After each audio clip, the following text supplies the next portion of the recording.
there is a major lack of diversity in the brewing industry. According to the Brewers Association, listen to this, nearly 94% of breweries are white-owned. And Minnesota Brewing Change Collaborative is looking to change that and make the industry more inclusive for people of color. Today we're joined by two of the organization's leaders, Elle Rhodes and Mahad Muhammad. Thank you all so much for waking up early to be with us today. Thank you for having us. Yes. Okay, so let's start with this. What is Brewing Change Collaborative and how did this all get started? Well, those are big questions. That's a loaded question, right? Brewing Change Collaborative is a nonprofit that we started almost 4 years ago to foster diversity and equity and inclusion for people of color in the brewing and beverage industry through education, advocacy, and outreach. That's our mission statement. It started, honestly, with several people's experience in the industry being the onlys, and kind of all at the same time, we realized that this wasn't something that was okay for us. Right. It was something that we wanted to change. We love our industry and wanted to grow that presence. And so we had a meeting, and then here we are. Yeah. I remember initially our first meeting with 10 of us that really, I mean, maybe only a few of us knew each other, but none of us really have met before or have had any meetings whatsoever. And everyone kept saying that they felt sort of a unicorn in their own places that they were also working at, even outside of having to go to festivals, going to other places, and kind of looking around and seeing that they're the only and seeing the only one there too.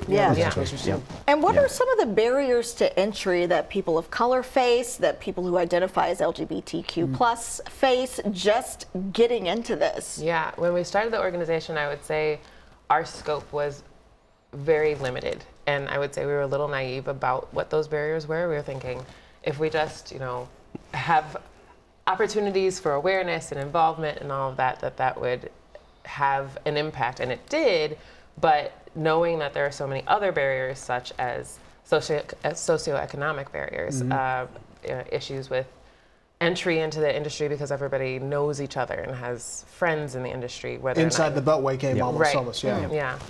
So it was one of those instances where we realized, there's so many more things, and also historically just limiting and keeping people of color out of spaces. So having to break through a number of different things and education and opportunity. So we've expanded our reach and mission from that. I'm curious to know, because this is something that I think a lot of persons of color have talked about, but this idea of generational wealth and establishing generational wealth. Your nonprofit aims to do that. How? How do you want to do that? There are in a lot of ways. I mean, first of all, it starts with the opportunities that Al said, right? Getting folks in the door, first of all, and giving them the opportunities they need, whether it's an educational side, where we've started giving our first scholarship last year. The nonprofit pays for a full covered scholarship. Shout out to Joshua. He was the first one to attend Dakota Community Technical College for a full brewing scholarship. And then that allows obviously someone like that to come into these spaces and say, now I have the educational background outside of the actual technical stuff and the on experience that I have.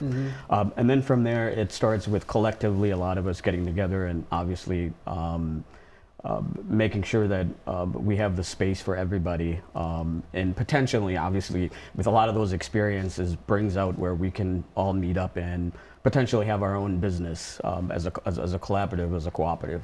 And really creating a way for people to know, hey, this is a space that I could occupy. Right. Maybe you never had the idea that this was something you wanted to do, but knowing that it's possible and seeing people that have found success there. You all are giving away some passes as well to kind of help people learn more, get more information, and kind of see what's out there. Can you talk about those? Yeah, we're excited. We're going to hold a release event for our BCC BIPOC Brewery Pass. It is a pass that will get you a free pint at 8 participating local breweries that have partnered with us and been really great with our mission. So that event will be held at Arbiter on the 31st at 6 p.m. And we're going to pass out a pass for all BIPOC community members and encourage them to join the organization. We meet monthly and have lots of other opportunities, outreach, field trips, and all those kind of things. So we're excited to be able to offer that. I want you to think for a second, 4 years ago, because that 4 years ago is when things got started. Right. And look how far you've come in 4 years. Did you see it? Did you have the vision? Did you see this coming? Or no, not so much? 100%, I didn't see it going this way. No. Within months of having started the nonprofit, we were asked to speak on panels and travel and do all kinds of things because there really is a need in the industry, and people saw that was able to change. Was the response instantaneous? Instant. Really? Instant. Yeah. And it's been amazing to even see within our own membership group how much growth has come from that opportunity. Podcasts have started, people's businesses have started. People are looking at starting new businesses and growing in the industry, and it's really exciting. And just the value of diversity in this space.